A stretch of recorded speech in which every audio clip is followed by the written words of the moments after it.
एक के बाद एक 7 फ्लाइट हुई कैंसिल। उड़ानें रद्द होने से यात्रीगण हुए परेशान। तकनीकी खराबी बताकर एयरलाइंस ने झाड़ा पल्ला। हादसे के बाद से डर का माहौल। हवाई सफर की सेफ्टी पर उठे सवाल तो बोइंग उड़ा चुके पायलट ने बताई पूरी सच्चाई।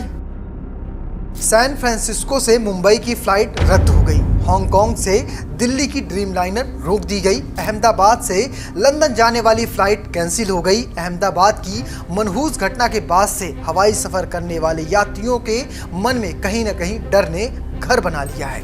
इस वक्त काफी कम लोग ही हवाई यात्रा के लिए बुकिंग कर रहे हैं। इनमें से जो लोग कर भी रहे हैं वो बोइंग से दूरी बनाते हुए नजर आ रहे हैं। और ऐसे समय में बार बार तकनीकी खराबी की घटनाओं ने सेफ्टी पर सवाल खड़े कर दिए हैं। तो चलिए आपको इस वीडियो में विस्तार से दिखाता हूं कि कौन कौन सी फ्लाइटें रद्द हुई हैं। वहीं हवाई जहाज की सेफ्टी पर बोइंग उड़ाने वाले पायलट ने क्या कुछ कहा। आज एयर इंडिया ने बोइंग की सभी प्रमुख विमानों की जांच के बीच 6 अंतर्राष्ट्रीय उड़ानों को रद्द कर दिया है। इन सभी उड़ानों में से 187/8 ड्रीमलाइनर का इस्तेमाल किया जा रहा था। रद्द की गई सेवाओं में एयर इंडिया की 915 दिल्ली से दुबई, एयर इंडिया की 153 दिल्ली से वियना और एयर इंडिया की 143 दिल्ली से पेरिस। साथ साथ एयर इंडिया 159 और अहमदाबाद से लंदन, एयर इंडिया 133 बेंगलुरु से लंदन और साथ साथ एयर इंडिया 170 लंदन से अमृतसर शामिल हैं। इसके अलावा एयर इंडिया 315 के रूप में दिल्ली के लिए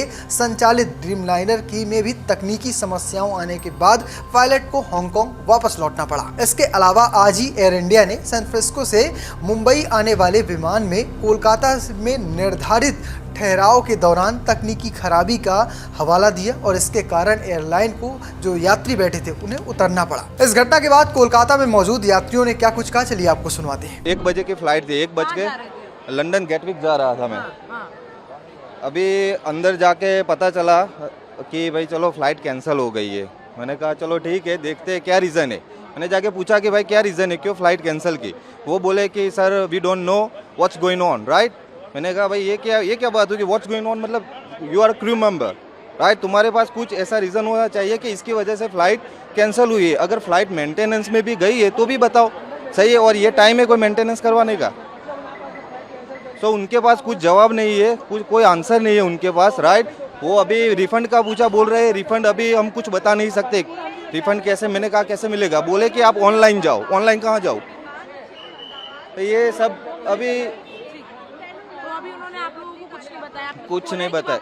वापस बस वो हमारा नाम नंबर लिख दिया, PNR नंबर लिख दिया फ्लाइट टिकट का। बोल रहे हैं कल सुबह 11 बजे आ जाओ।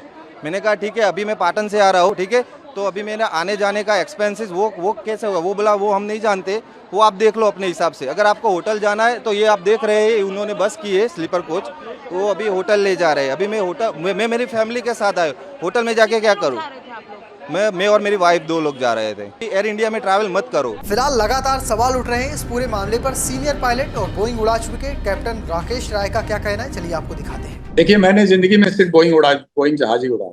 बोइंग 727 से लेकर बोइंग 787 तक -777। और मैं कहना चाहूंगा बोइंग बिल्कुल सेफ एरोप्लेन है, कोई प्रॉब्लम नहीं है। एक्सीडेंट्स हर एक जगह होते हैं, हर एक टाइप ऑफ एरोप्लेन पे होते हैं। कोई भी नया जहाज बनता है, इनिशियल उसके टीपिंग प्रॉब्लम होते हैं, धीरे धीरे उसको ठीक किया जाता है। आप घर भी अपना बनाते हैं तो घर एक बार में परफेक्ट नहीं बनता। बिल्कुल, हाँ। घर बनने के बाद भी उसमें छोटी छोटी कोई कुछ ना कुछ खामियां नजर आती हैं, उसको हम ठीक करते रहते हैं। तो ये तो बहुत ही टेक्नोलॉजिकली एडवांस्ड सिस्टम है। तो इसमें खामियां कुछ ना कुछ निकलती रहेंगी। जब ये जहाज उड़ने लगेगा तो वो सब ठीक किया जाता है।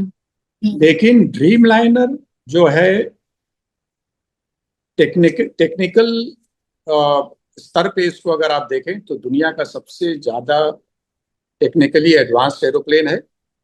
बहुत ही सेफ एरोप्लेन है। 15 साल से ज्यादा के सर्विस में ड्रीमलाइनर का ये पहला क्रैश।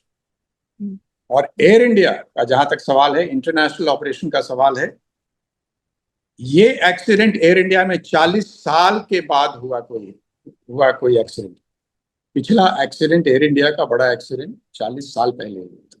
तो लोग अगर डर रहे हैं कि भाई एयर इंडिया का जहाज है उसमें नहीं उड़ेंगे क्योंकि एक्सीडेंट हो रहा है, बिल्कुल गलत है। एयर ट्रैवल सबसे सेफ मोड ऑफ ट्रांसपोर्टेशन है। अगर किसी पैसेंजर को एयर ट्रैवल में क्रैश में मरना है तो एक स्टडी है, अमेरिकन स्टडी है, उसमें कहा गया है कि उसको 1,03,000 साल तक एक जहाज में बैठ के उड़ते रहना होगा, तब कोई चांस है कि वो जहाज में क्रैश में मरेगा। ये जो हुआ है बहुत ही अनफॉर्चुनेट है, बहुत ही दुखद घटना है, इसमें कोई शक नहीं है। कैप्टन सुमित सब्रवाल मेरे बहुत ही अच्छे मित्र थे। डरने की कोई आवश्यकता नहीं है, आप बेधड़क उड़े। एयर इंडिया अच्छी एयरलाइन है, हम अच्छे जहाज उड़ाते हैं, यही मैं कहना चाहूंगा। सुमित सब्रवाल साहब के बारे में कुछ बताएं, जैसे कि आप कह रहे थे कि वो आपके मित्र हैं, आप लोगों ने जी इकट्ठा जी, फ्लाई भी किया आप होगा। बहुत ही अच्छे आदमी थे, बहुत ही सुशील, सभ्य, बहुत ही अच्छे प्रोफेशनल, और अपने पिताजी का बहुत ख्याल रखते थे। 90 साल के उनके पिताजी हैं, और मैंने उनके साथ जहाज उड़ाया है, मुझे कभी कोई प्रॉब्लम महसूस नहीं हुआ। फिलहाल आप कैसे देखते हैं पूरी खबर को कमेंट बॉक्स में लिखिएगा और पेज को फॉलो करना, चैनल को सब्सक्राइब करना बिल्कुल भूलिएगा। धन्यवाद।